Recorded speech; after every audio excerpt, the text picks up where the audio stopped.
Hey guys, tonight we're going to talk about JD Vance essentially telling the United Kingdom they're running their country like a discount authoritarian regime with a fancy accent. For those who don't know what's going on in the UK, do some research on YouTube, but basically they've been arresting people for social media posts while letting criminals walk free through bureaucratic loopholes. It's like watching someone try to run a country using a manual written by someone who hates both freedom and common sense. Well, apparently America decided it was time for an intervention. And honestly, at this point it looks like the US government cares more about the rights of British citizens than their own Prime Minister does.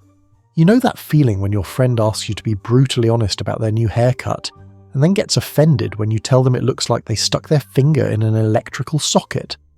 That's basically what happened when the United States State Department released their annual Human Rights Report just this month, August 2025. And it had some choice words about their tea-drinking allies across the pond. The report, which smelled like diplomatic passive aggression mixed with bureaucratic smugness, accused the UK of having significant human rights issues.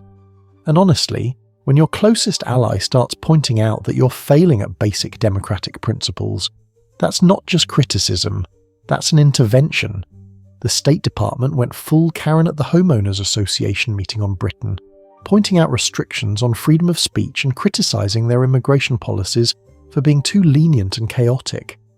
They were basically saying, hey Britain, you're arresting your own citizens for tweets while letting your immigration system run like a circus where nobody knows who's in charge of the elephants. But here's where it gets spicy. JD Vance, who is now the sitting Vice President of the United States and currently vacationing in the British countryside like some kind of diplomatic power move, didn't just quietly endorse this report. The man looked at this assessment and thought, you know what? I'm going to make this everyone's problem while I'm literally sitting in their backyard.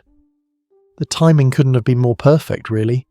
Here's Vance, enjoying a holiday in the Cotswolds, probably sipping tea and eating scones, while simultaneously telling his host that their country has turned into an authoritarian nightmare with uncontrolled immigration.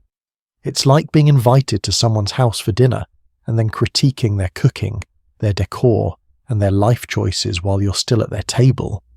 But before going any further, drop a comment and let me know what you think about this whole situation. Especially if you're watching from the UK, I want to hear from people who are actually living through this. Are things really as bad as the US government is making them out to be? Or is this just American politicians stirring up drama? Let me know where you're watching from and what's actually happening on the ground over there. So let's talk about what exactly got Vance's star-spangled boxer shorts in a twist. The UK has been going through what can only be described as a free speech crisis that looked like someone took George Orwell's worst nightmares and decided to use them as a policy manual. The State Department report specifically called out Britain for arresting people over social media posts, and we're not talking about people making credible threats or planning actual crimes. We're talking about folks getting hauled away by police for posting memes that hurt someone's feelings or expressing opinions that the government decided were too spicy for public consumption. Picture this. You're sitting in your living room in Manchester, probably complaining about the weather and the price of beans, and you post something sarcastic on Twitter about immigration policy. Next thing you know, there's a knock on your door, and it's not the delivery guy with your package of blue pills. It's the police, ready to arrest you for the heinous crime of having an opinion while online.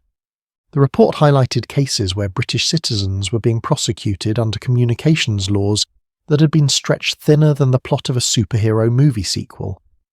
People were getting criminal records for sharing jokes, expressing political views, or basically doing anything that might offend someone somewhere. One particularly ridiculous example involved people being arrested for social media posts during periods of civil unrest. The UK authorities were treating Twitter like it was some kind of dangerous weapon, as if mean tweets could actually cause physical harm. It was like watching your overly protective parent confiscate your phone because you might hurt someone's feelings in the group chat. The British government's approach to online speech had all the subtlety of a sledgehammer performing brain surgery.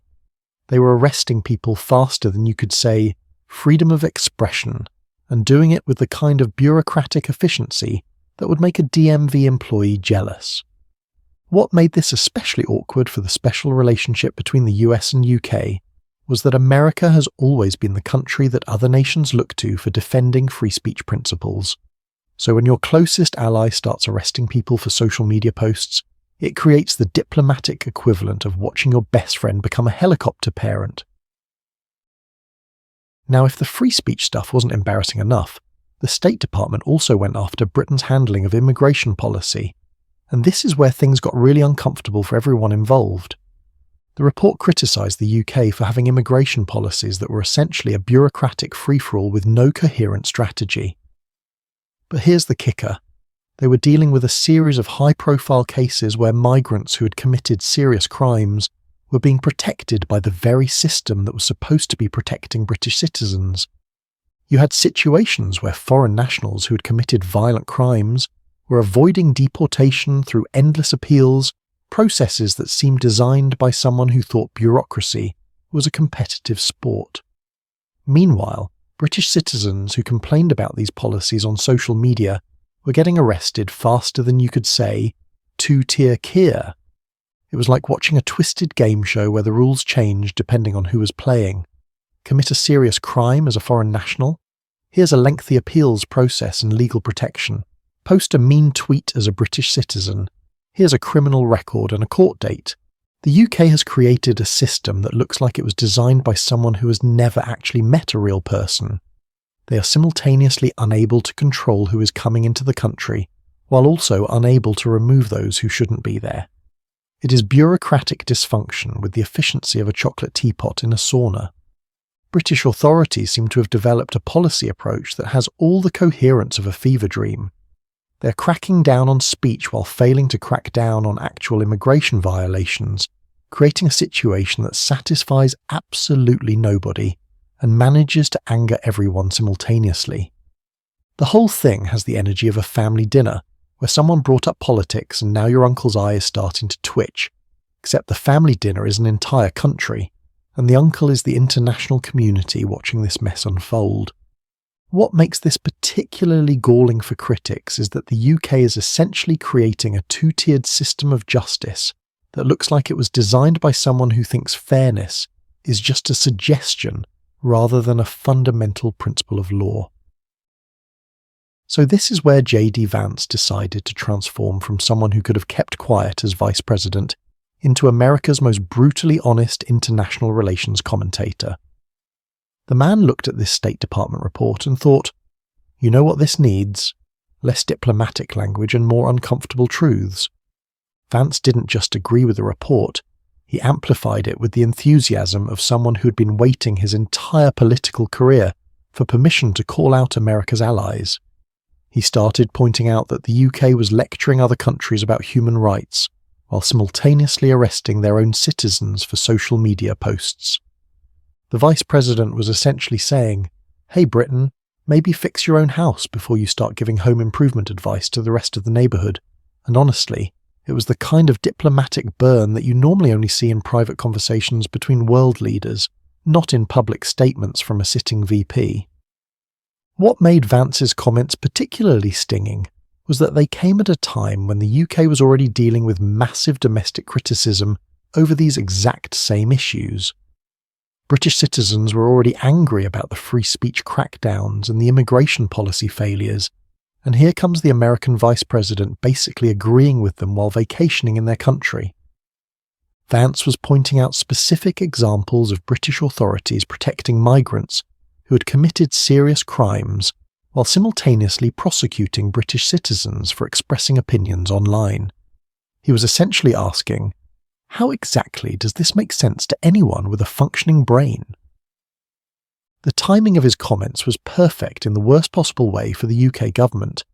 They were already dealing with domestic unrest over these policies, and now they had the sitting American Vice President essentially validating all the criticism they were trying to dismiss, from British soil no less. Vance's approach had all the subtlety of a wrecking ball at Tea Party. He wasn't interested in diplomatic niceties, or maintaining the polite fiction that everything was fine between allies. He was pointing out that the Emperor had no clothes, and the Emperor in this case was wearing a Union Jack.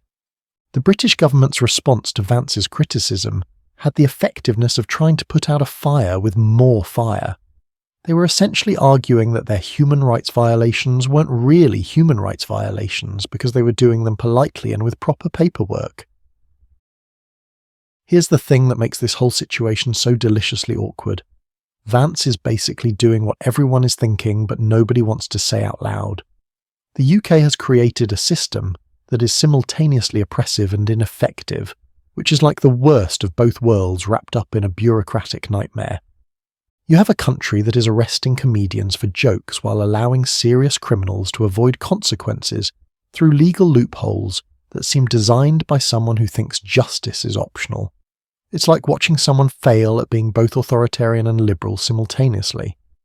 The real kicker is that this isn't some third world dictatorship or emerging democracy struggling with basic concepts of human rights. This is the United Kingdom, the country that literally helped write the book on modern democratic governance and human rights law. Vance's criticism highlights something that nobody really wants to acknowledge. Sometimes your closest allies are the ones who need the most honest feedback. The special relationship between the US and UK has become so special that nobody wants to point out when one partner is making terrible decisions. The whole situation has the energy of watching your best friend make obviously bad life choices and finally deciding to stage an intervention. Except the intervention is happening on the international stage and the bad life choices are affecting millions of people. What makes Vance's approach so effective is that he isn't just criticising Britain's policies, he's pointing out the fundamental contradictions in their approach. How do you claim to support human rights while arresting people for speech?